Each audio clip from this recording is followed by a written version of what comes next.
Hi everybody, I'm Alvin, the Student Life Director of Engine Club.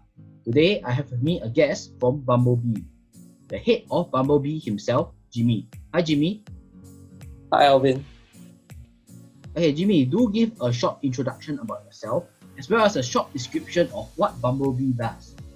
I'm a Year 3 Mechanical Engineering student from Team BumbleBee. We are undergraduate student team designing and building autonomous maritime systems. So BumbleBee mainly tackles maritime projects and are there any other projects that BumbleBee does? I'm more focused on maritime autonomous systems like robots for marine environment where the ocean environment is harsh and all those. So that make it exceptionally interesting. I see. Okay, right. Okay, Jimmy, I'll be asking you a few interview questions to allow the freshmen as well as the student body know a bit more about BumbleBee itself. Okay, I will start now. So, first question: what inspired you to join your current society or interest group? So during my freshman year, as a hands-on person, seeing I could design my own autonomous robots, I joined to follow my passions. Later on, I learned that BumbleBee has strong support from both academic and industrial partners, so we get to design and develop without much constraints, which is rare for an undergraduate, given our limited knowledge.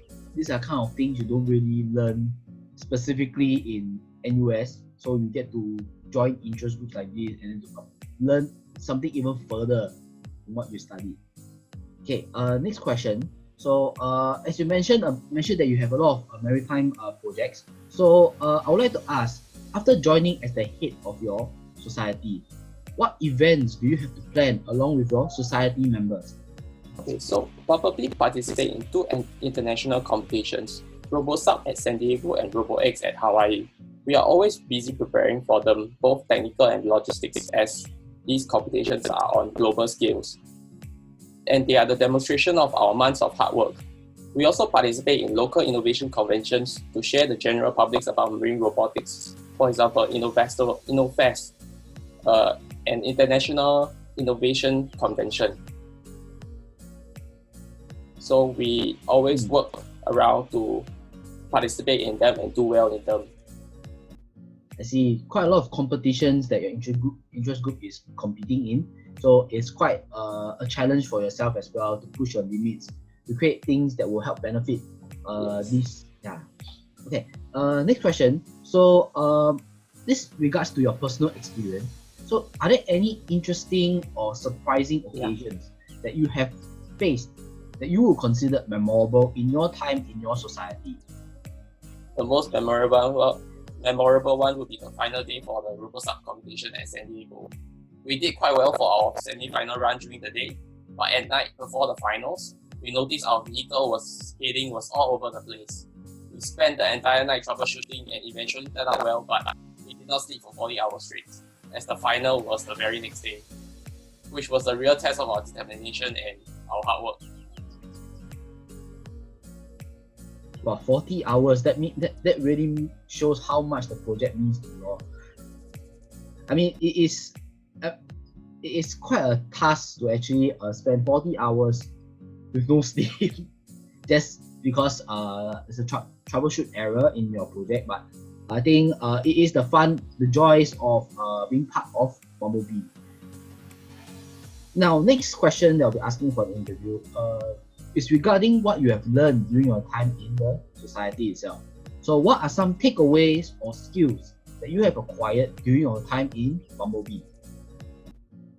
BumbleBee have 3 sub-teams inside. So we have mechanical, electrical, and software. I'm a mechanical engineer, so I'm primarily focused on mechanical, but I will touch a bit on electrical and software as well, just to know what we are in. Okay, so as a mechanical member, you'll be able to see through the design, simulations of the engineering models, analysis, and prototyping to fabricating of the actual final product, which will be used for the BumbleBee vehicle. As an electrical member, you'll be able to design your own electrical architecture, code your own firmware, and make your very own printed circuit boards, which will be utilized in the vehicle.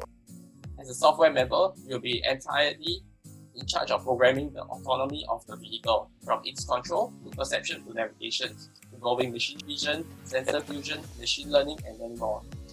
In BumbleBee, we are always faced with uncertainties and challenges, which is very relevant in the society.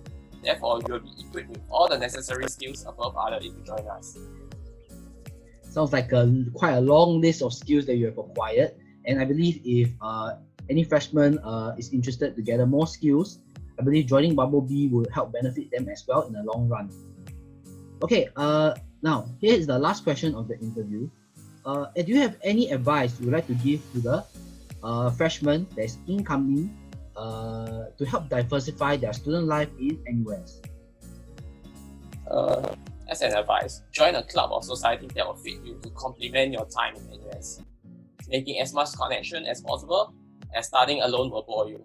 Live life without regrets. Those are wise words, but that is true, because in NUS 4 years of your time will just pass by like that, and it's best to pursue something that you are interested in. Okay, thank you, Jimmy, for your time and for coming for this interview. Do you have any publicity or any information you want to share to the freshmen, such as recruitment periods or any events upcoming? We'll be planning for our own, maybe online or maybe some sharing sessions during the week 1 to week 2 to 3.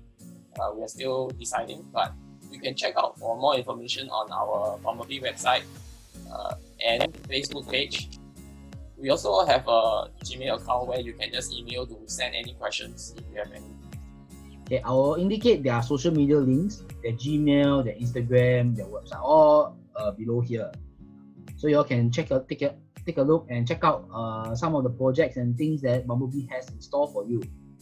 Okay, once again, thank you so much, Jimmy, for this interview, and thank you so much for watching this video. Thank you, Alvin.